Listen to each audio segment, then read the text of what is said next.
Hello and welcome to Attacking Third, a CBS Sports soccer podcast.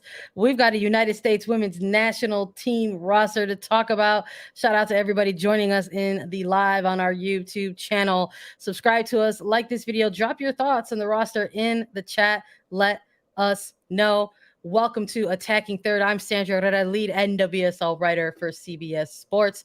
Joined today, as always, by my colleague and co-host Lisa Roman, NWSL broadcaster and analyst for CBS Sports. On today's episode, we're chatting all things SheBelieves Cup roster. The United States women's national team head coach Vlatko Andonovski naming a 23-player roster for the SheBelieves Cup. Oh my goodness, it's here. It's finally here. We haven't been waiting that long, Lisa. I feel like we just rolled out of the January camp and now here we are in the February. Yeah, I mean, before you know it, we'll be talking about April camp and availability and World Cup roster. But this is the big one, right? Because January camp roster dropped, and they had two friendlies against New Zealand, and with that roster, it was a little heftier than maybe we were expecting, or actually a little less hefty, right? 26 players, I think you and I picked for the January camp, and now as we look at the SheBelieves roster and we get these names, it becomes even more narrow for Vlatko Andonovski in the United States because there are three big games on the line against Canada, against Brazil, and against Japan. And this is a World Cup year, 5.5 months out from the World Cup. These are the names that we've really got to zone in on. It dropped earlier today. We listened to Vlatko. There's a lot that we have to talk about. You and I haven't even discussed it yet, and I really want to hear your thoughts on some of it. I do. Yeah, I'm with you. Look, we sort of knew that, or we're anticipating that this roster was gonna drop sooner rather than later because today's February 1. SheBelieves Cup is right around the corner, and let's start by chatting about SheBelieves Cup in general. It's going to be kicking off on February 16th, running through February 22nd. Big international window here in February, not just for the United States women's national team, but for a lot of different women's programs across the globe. There's going to be a number of tournaments taking place during this specific international window. But you're here to hear our reactions about the United States women's national team roster. And I got to say, Lisa, look, if we're starting with first reactions here to this roster, not too surprised to see a big chunk of that January camp roster getting another look and perhaps another run out here in the SheBelieves Cup against competition like Brazil, Canada, and Japan. Yeah, not too many changes by any means coming out of this, and right, that's a great thing, right? You don't want to see 10 new names or a drop off of 10 names leaving a roster like this in a World Cup year. And when you kind of glance over the roster and the players that are listed there, we've got 23 players listed on this roster for SheBelieves Cup, and I think that's a great number, right? I think when we talk about kind of how many could go to the World Cup, how many could be there, and what you're looking at in terms of numbers, you have to make these tournaments and these lead-in things as identical and replicate the situations as best as you can. And that's with the 23 player roster, not 26, not 24, really making sure that every player you bring is there for a reason. And in order to get knocked out, they have to be knocked out by someone even better, for sure. I'm curious about if we're seeing so many of the players kind of rolling over from January camp for this SheBelieves Cup tournament. If we're going to see the continuity, perhaps, of some of the things that we started to see during those two friendlies against New Zealand, because these are the players. Let's run down this roster for everyone who's joining us. Let's run down by position who is going to be participating in the 8th edition of the SheBelieves Cup. Let's start with the goalkeepers here. Adriana Franch, Casey Murphy, and Alyssa Nayers called up for the goalkeepers. Defenders, Alana Cook, Emily Fox, Crystal Dunn, Naomi Girma, Sophia Huerta, Becky Sauerbrunn, and Emily Sonnet for the defenders. Midfielders, Lindsay Horan, Taylor Korniak, Rose Lavelle, Christy Mewis, Ashley Sanchez, and Andy Sullivan.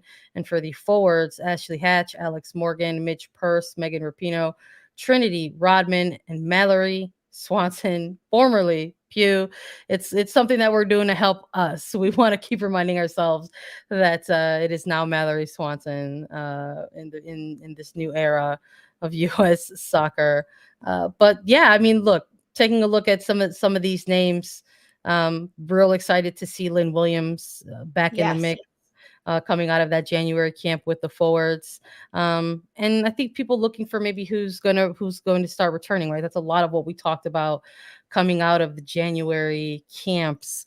Um, who is going to be available? What is this team going to look like as each one of these international windows start to roll by in the build up to the World Cup? Because there are still some of those players that fans and the coaching staff probably have their eyes on in terms of how and when, or the possibility of when they could be integrated back into this player pool. We saw Megan Rapinoe and Sophia Smith, for example, right, not named to that January camp roster. And while this SheBelieves Cup, Sophia Smith is they're taking a cautious approach to her sort of lingering foot injury. Megan Rapinoe, who was also out with I believe it was an ankle injury, is included on this SheBelieves Cup roster as well. And she's sitting on 197 caps. So there's a possibility with the 3 Yeah. games in front of them that she could hit another milestone here. Yeah, and another one, Alex Morgan in this camp. She only played one of the games against New Zealand, slated to start the second one, and got some lower leg tightness in the warm-ups of the second match for the U.S. against New Zealand. So she didn't end up playing, but she's also on 201 caps. So she'll be honored during the SheBelieves camp for hitting that 200 cap mark. But yeah, I mean, when you look at this roster, there is so much consistency, especially like in the positions that you want to have a lot of consistency. I think some of those being a little bit more crucial than others, like our goalkeepers. We're going to continue to see this trio of AD Franch, Casey Murphy, and Alyssa Nair throughout the next 6 months being called in.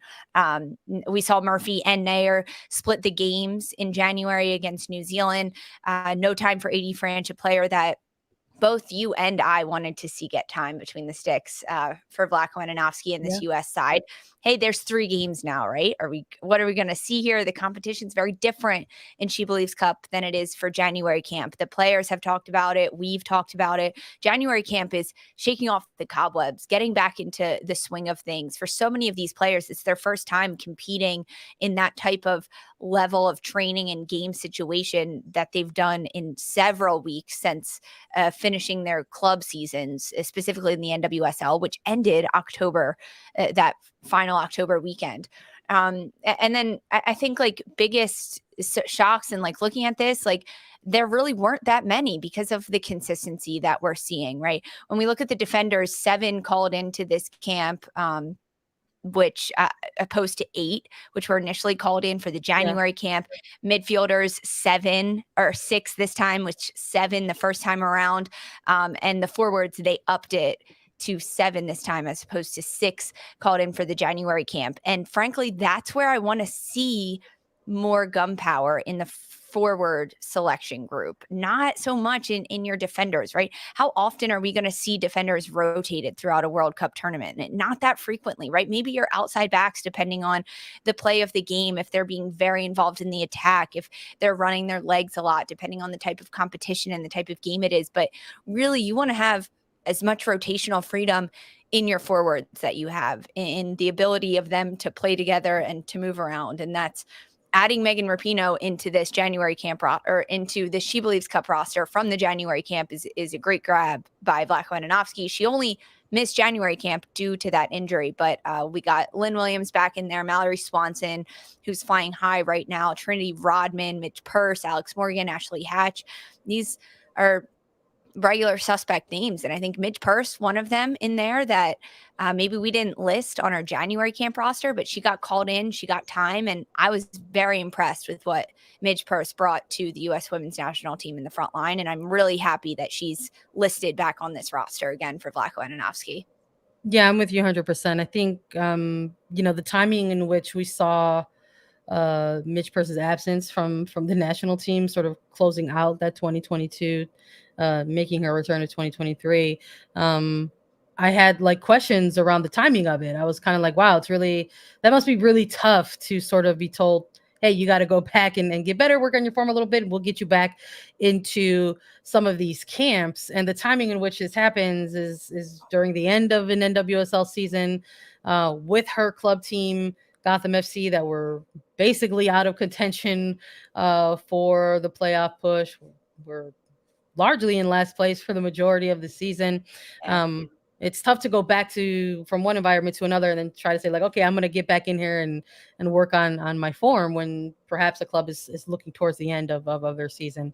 And so to sort of see her kind of make this return, right? I think we're hearing a lot about returns of players, but we're hearing returns from players like with injuries. So we're talking about Lynn Williams and sort of her impact that she's already made just within a window of 2 games with this team after a nearly year-long absence, or somebody like a Tierna Davidson, very close to the return, other players who are going to be coming back. But I'm also looking at somebody like a Midge Person. Maybe it wasn't this very long window of time, right, in which she wasn't with the team anymore, but it was, I think, a unique period of time in which she was absent. It was 2 camps. It was 2 camps that person was called in consecutively. So to see her get called in, there was obviously an opportunity there.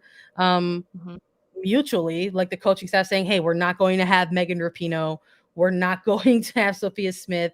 They are going to be absent in light of some of these knocks, obtained over the long NWSL season. Let's bring back in an Ashley Hatchett's bringing back in a Midge Purse. And I'm with you in that even though when we were talking about those 2 friendlies against New Zealand, we spoke a lot about how people were fixated on that very first half and that first game back against the Football Ferns here, and sort of how it was kind of slow pace and there was a lot of like preseason-y rust that we were taking a look at.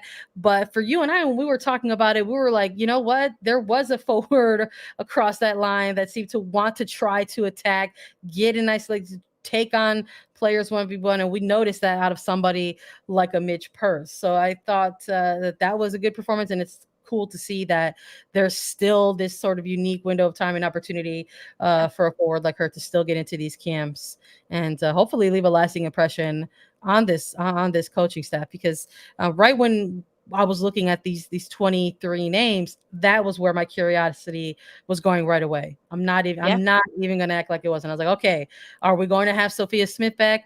Are we going to have Megan Rapinoe back? And if those players are back in, who got rotated out, right? Because that's the other side of this, is players get rotated back in. That likely means that some players are going to continue to get rotated out. But it was very cool to see that Midge Purse still on this roster. Yeah, I mean, frankly, none of the forwards got rotated out. I think that they proved themselves in the January camp because none of them got rotated out. If it was only added Megan Rapinoe to that list. And in the midfield, I think the consistency that we're seeing from those types of players are there. There's no Sam Coffey named to this roster in the midfield, but she didn't see time against New Zealand in neither of the games that were there. It was Taylor Korniak starting in the 6th position. We saw Andy Sullivan also rotated into that defensive midfield role. Rose Lavelle drop a little bit farther back. And I think that Sam Coffey not being called into it, and we're going to talk about this throughout this episode, but when you look at the midfielders, the 6 that he did call in, Lindsay Horan, Taylor Korniak, Rose Lavelle, Christy Mewis, Ashley Sanchez, and Andy Sullivan, these are the players that have been consistently making an impact and also getting consistent time. I think the appeal of a player like Taylor Korniak to someone like a Vlatko Andonovski is that he can try to play her a little deeper. We saw that against the Football Ferns in New Zealand. She started as the defensive 6 in that first friendly against New Zealand. And it wasn't like, I don't even know how to say this because it wasn't horrible. Of course it wasn't horrible. She's a good player. She understands what she's doing. She's got a great soccer IQ. So it's not that I expected it to be horrible, but I think it opened up another option and another lane for Vlatko Andonovski to kind of slot these players. And if you're looking at players to bring, whether it's in the back line as defenders, midfielders, or front line, and you have someone that can be versatile and play, whether it's on the outside, on the inside, higher up, lower, you're going to bring them over someone that's probably a little bit more stuck in a role or only has one role that they can really define and dominate. And when you look at someone like a Taylor Korniak, if need be, she can drop deeper into that 6 and play that role. She can also play higher in the midfield as well. She offers that versatility. And I think when you look at someone like a Midge Purse in the forward group, she offers that versatility too, about where across the front line you can play someone like a Purse. And that's really appealing to a coach that's looking down the barrel of a World Cup and understanding, even in the SheBelieves Cup, that there's going to be 3 different teams you're going up against that are going to show you 3 different defensive styles and defensive tactics. And it's up to the players on the pitch to unlock that and figure out how to get in behind, how to get shots on goal, and how to score the ball. So we're chatting about, obviously we named all 23 players who are on this roster. We're talking a little bit about players that we're happy to see rolled over from that January camp into this SheBelieves Cup tournament. But there are, the returns of players that we have to talk about a little bit. We've got to maybe even talk about some of the names that are not on this one, because there are a couple players who are not on this roster from that January camp. We also got to chat a little bit about Andonovski and his availability with media post the roster drop as well. So we've got some more to unpack on this roster. Stick with us. We'll be right back after a quick break. Equality gets no timeouts or tryouts or second chances. February reminds us we can change our circumstances. We give thanks to the athletes who took big risks, who beat the odds despite being oddballs because of their skin. But to change the status quo, you have to be willing when silence is comfortable. Speaking out is an act of resistance. This is the month we remember. But more importantly, we dream of something bigger. All right, we're back to chat all things United States Women's National Team roster. Hello, if you are joining us after the break here on Attacking Third. Happy Black History Month. It is kicking off. Let's keep talking about some of the names or lack of names that we're looking at on this SheBelieves Cup roster. We chatted a little bit about the return of Megan Rapinoe. Could we possibly see her reach the 200 cap milestone with this team? Tierna Davidson listed as part of this roster, but in a training camp environment. So she's going to be with the team just in training and to sort of get reacclimated with that experience. She's going to be unavailable for selection in any of these SheBelieves Cup teams. So that was perhaps some of the clarity that we got as well by Andonovski in some of the media availability. And of course, he also got asked about missing names on this one. And Lisa, when we saw this roster drop, talking about it in the first half of this episode, about, we like to see some continuity, big fans of that here at A3, seeing 22 of that 24 player roster returning to SheBelieves Cup. But 22 of 24, that means there's a couple players not listed on this roster. And right away, we noticed Haley Mace was one of those players not among the defender core, but also Sam Coffey, one of those midfielders not among the midfielder core. When it comes to these two players in particular, is that a hit or a miss for you by the coaching staff with these games coming up? Well, people that listen to Attacking Third and join us live on YouTube, they're already like hitting me in my DMs and my mentions on Twitter being like, hey, there's no Sam Coffey. I know, guys, I read the roster at the same time you did, and I was just as sad as everyone else. I'm sad about Sam Coffey. I am. I think that this is a midfielder that Vlatko Andonovski brought in the middle of July to play games, and we saw an immediate impact from a player like Coffey stepping onto the pitch for the U.S. in that defensive midfield role. She took the pressure in stride and she wore it really proudly to have that role. And that's the first time we saw someone really give Andi Sullivan a run for her money in that defensive midfield spot. I like what we've gotten from Sam Coffey. I mean, Rookie of the Year nomination in the NWSL. This is a former attacking midfielder that was converted to a defensive midfielder under Rian Wilkinson at Portland Thorns and did it really well. But the fact that Coffey has the background of being more of an attacking midfielder, it gives her really good vision on the ball and awareness and understanding of how to play those slip passes. And I think we had a really good balance between when Coffey was playing in that 6 of someone that's just going to keep the ball and play simple, but also be able to break lines and progress the ball forward and move it higher. But again, like, she didn't get any time. Coffey didn't play in the 2 friendlies against New Zealand. So yeah. I think that it comes into a factor that there's a reason she didn't get time in those 2 friendlies. And it's because Vlahovic wanted to see someone like a Taylor Korniak play that role, and Andy Sullivan, and see how they play alongside Rose Lavelle, who's an 8 without Lindsay Horan in there, and with Ashley Sanchez as well, and Christy Mewis, and Sam Coffey didn't fit into that puzzle piece. Vlahovic was asked about someone like a Coffey and kind of where she stands, what she needs to do to get back on the roster. And he was very, very clear that this does not mean Sam Coffey is out for the World Cup. It just means that against the SheBelieves Cup competition that the United States will play against, Vlahovic wants to see a different rotation and try different things in the midfield. He talked about how he gave them a lot more freedom in the second match and the second half of the first match against New Zealand, and he really liked that freedom. He liked what he saw from there, and Sam Coffey wasn't part of that equation. So I am a little sad that Sam Coffey's not on this roster. I think it would have been good competition for her to get into this camp if she got game minutes against any of the competition, Canada, Japan, Brazil. I think it would have tested a player like this.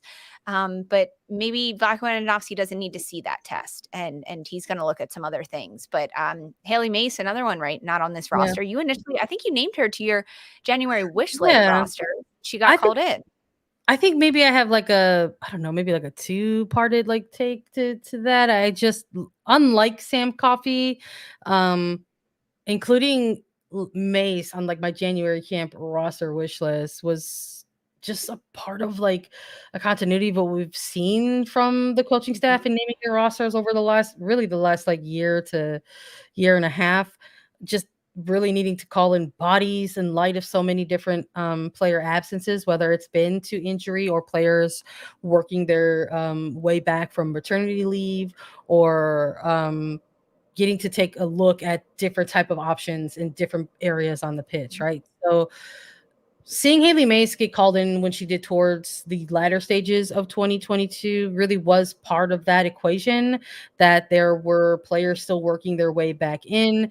Emily Fox was one of those players who really got an opportunity in light of a Crystal Dunn working her way back from maternity leave, but Emily Fox also having to deal with some injuries along the way. My goodness, I think she even exited, one of the big games in Europe with an injury. So it was part of that continued equation of like, hey, we need bodies who can help fill in these positions. And I thought she did okay. Whenever with the very limited minutes that she was given. But that being said, as again, we're 6-ish months out from a World Cup, I'm not too surprised to not see her named to the SheBelieves Cup roster specifically. And while I think there's, of course, there's a case to be made for Sam Coffey, I don't think a coach is going to go into his open press availabilities and be like, oh yeah, like this player's they're out, like you're talking about like maintaining morale, like going up into a World Cup, and I don't think that's something that you never wants to disrupt, right? Going into that. So when he's asked about players like a Mace or a Coffey, like I'm sure he's so it doesn't, just because she's not listed on this SheBelieves Cup roster doesn't mean she's out. But I will say that the players that are named to this roster, I'm very eager to sort of see them get a run up, because I think this particular window, this February window, is going to be a real treat. It's going to be such a unique opportunity, not just for the United States women's national team, but for a lot of national team programs that have already qualified for the World Cup, that are already in those prep stages of their World Cup planning, to really get looks at other World Cup competition that they may or may not meet come this summer. So all think 4 teams are top 11 ranked in FIFA. Oh yeah, right? My goodness, I mean, top 11.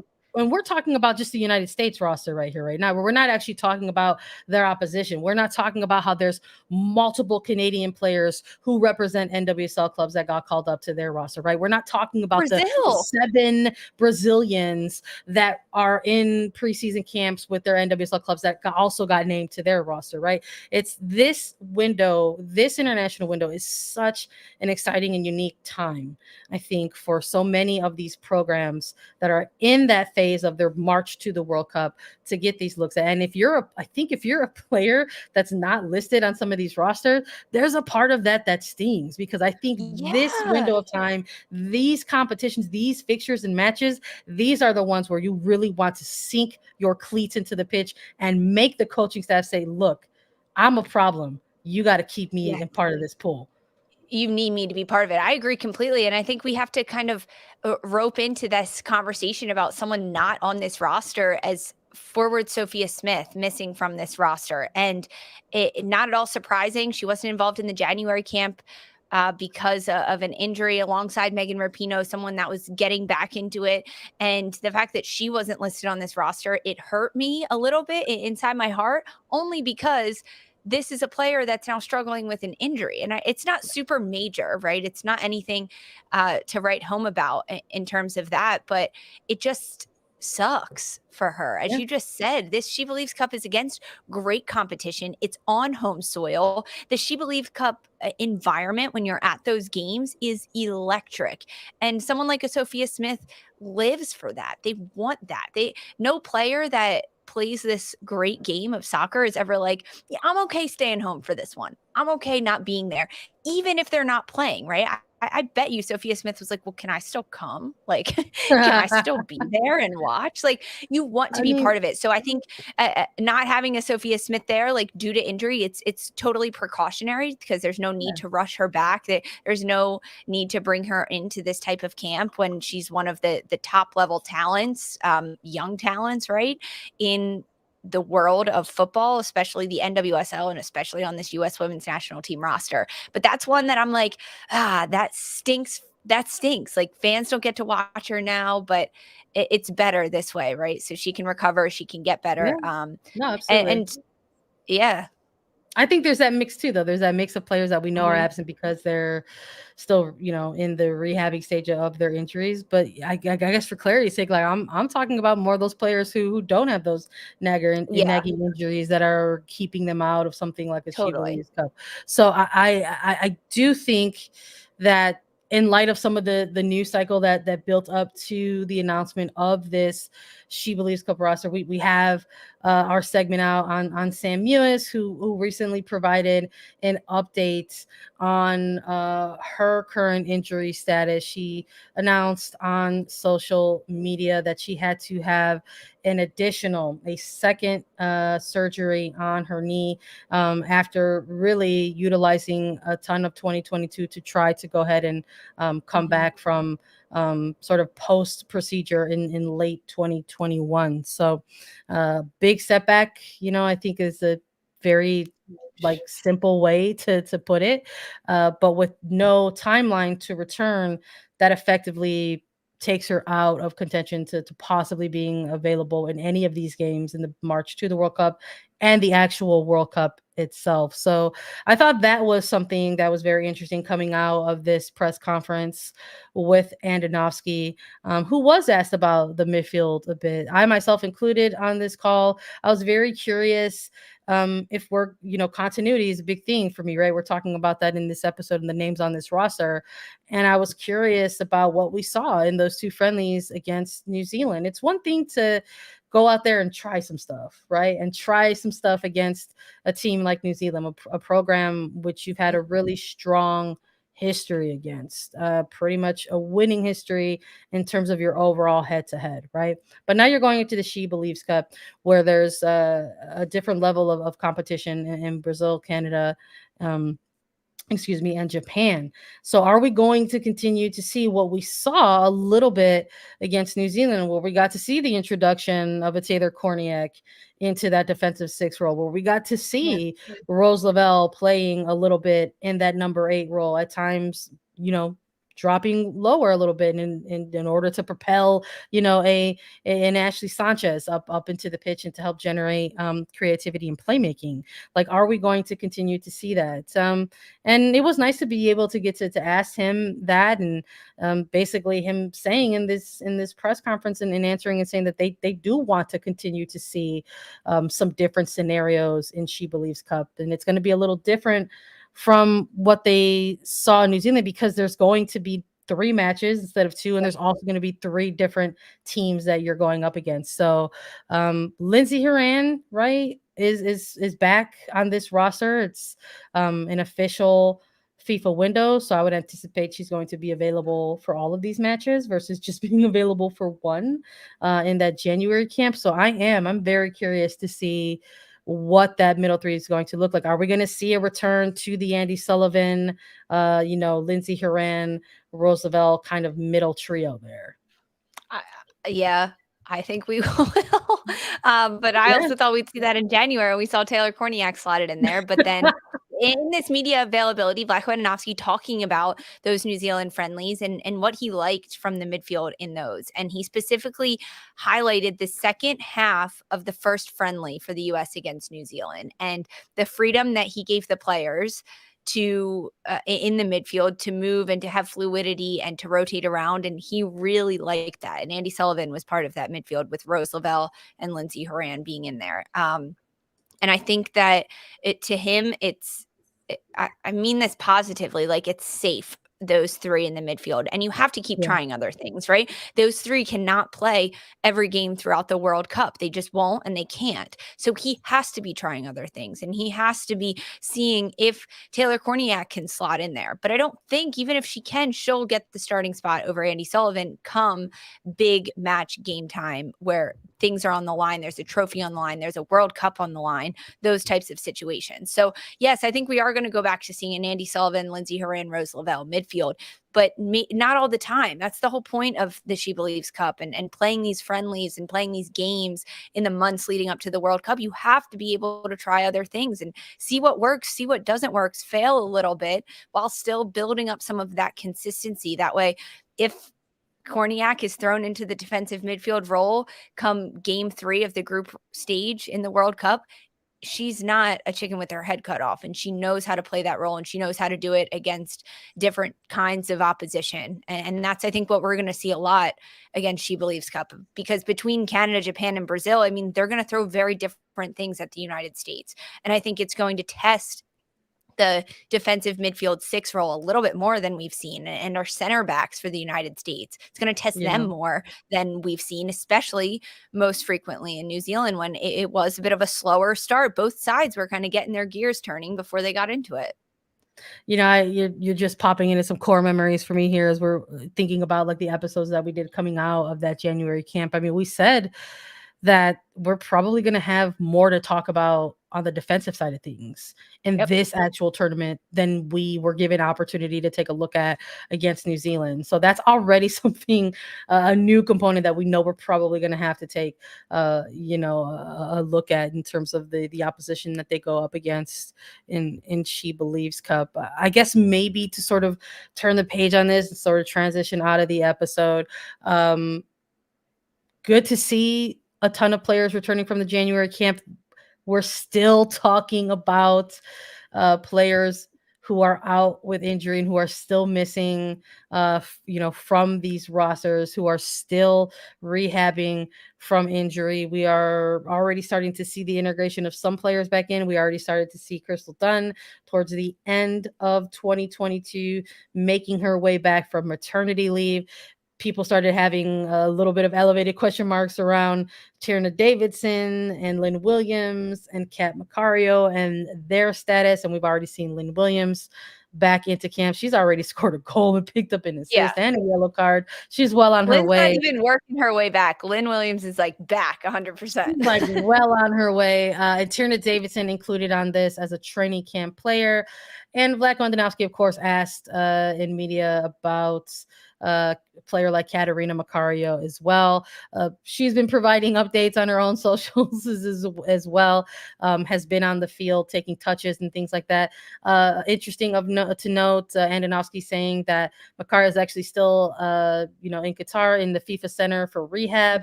She has plans to go back to Lyon to get back into team trainings mid-February and actually getting playing time for Lyon towards towards the second half of March. So previously in the January camps, he was mentioning around 5 to 6 weeks, right? Yeah. Before actual kind of contact. And then if March if playing time with Lyon in March is sort of the target, and that's kind of right on spot. Where he was mentioning about in terms of the timeline, but he also got his mentioned match down. Well, he gave the biggest update on I think Davidson and Macario, and Davidson herself has already sort of been in a return to play protocols in terms of what she's been doing to get back to the pitch. I mean, she had spent time in Germany with Wolfsburg in training environments to try to acclimate herself as well. So mainly the heaviest updates I think on those two players, but he also mentioned players like Kelly O'Hara, Kristen Press, Tobin Heath within this press conference, as well as players that they have to keep an eye on, who are experienced players making their return eventually, and what that could look like in the future for this team. Yeah, I like that he kind of touched on a lot of them and got into it. And you're exactly right. These timelines are nothing too out of the ordinary from what he's been telling the media and the public for the last several weeks. And we knew that Kristen Press and Katarina Macario were on similar timelines, a couple weeks behind Tierna Davidson, but right around the exact same time. We just have more information on Katarina Macario because she is very public about it. But him sharing that she's going to start playing for Lyon very soon and training with them is incredibly positive. I mean, that's fantastic to see. And I think it gives a little bit of an advantage over someone like a Kristen Press, just because Katarina Macario is in season. So she can go to a team and she can get full training in, and she can even get games in, all leading up to that April FIFA window that is to come. Now, in the NWSL, where Kristen Press is signed with Angel City in LA, there's preseason started. So she's also kind of getting on that track where she can be training and conditioning with the team. But I think Kat has just a little bit of an upper hand because she's got actual games that she can play in with Lyon coming up over these next couple weeks. But Vlad Wojnarowski, as you said, also talking about Kelly O'Hara, saying expecting her back from her injury in April to come as well. There's a lot of different moving parts with all of these injured players and seeing how they can get back into it. And of course, being mindful that you don't want to rush them, right? That's one thing he said about Sophia Smith, is he was like, yeah, she could have played in SheBelieves Cup and she would have been good for 3 games, but we want to make sure she's good for the next year, the next 2 years. So we're going to really focus on that recovery, then bring her in when she is 100%, not when she's 70%, and playing a couple games could knock her down to 40%. So I think that his transparency on a lot of these players and their rehab and where they are in their progression and their plan back to the pitch and getting touches on the ball is fantastic. And we'll start to see what he has already done with someone like a Crystal Dunn coming back from maternity leave, joining a camp, but not playing in a game. Now we're seeing it with Tierna Davidson joining this camp. She's going to get training in. She's going to get touches and contact minutes. And that is very, very exciting for me as someone who has truly missed Tierna Davidson and watching her play so much. It's exciting. And think of how exciting Tierna Davidson is at this point to be in training camp, right? Huge. No, we're not going to see her get game minutes, but she'll be there training and competing. And that's the first step in order to get back. I cannot wait. Cannot wait for this SheBelieves Cup, Sandra. I am stoked. Canada, Brazil, Japan, and we've got our roster. Let's go. We're talking roster drop on February 1. The games are coming up and kicking off beginning February 16th. It's here. We're locked into SheBelieves Cup for sure now, moving forward. Stay tuned, honestly, for everything else. Because, look, we're reacting to the roster, but we're going to have to talk about previewing these matches. We're going to have to talk about what we're going to see from the opposition. All that stuff is in the pipeline, of course, as the month continues to roll on. But that's it from us today on A3. Thank you all so much for joining us and listening to Attacking Third. Download, follow, listen to us anywhere you get your podcasts. You can watch us too. Please subscribe to YouTube so that you get alerts for whenever we go live. YouTube.com/Attacking Third. Leave us some comments. Make sure you subscribe. We want to hear from you. For Sandra Herrera and Lisa Roman, this was Attacking Third.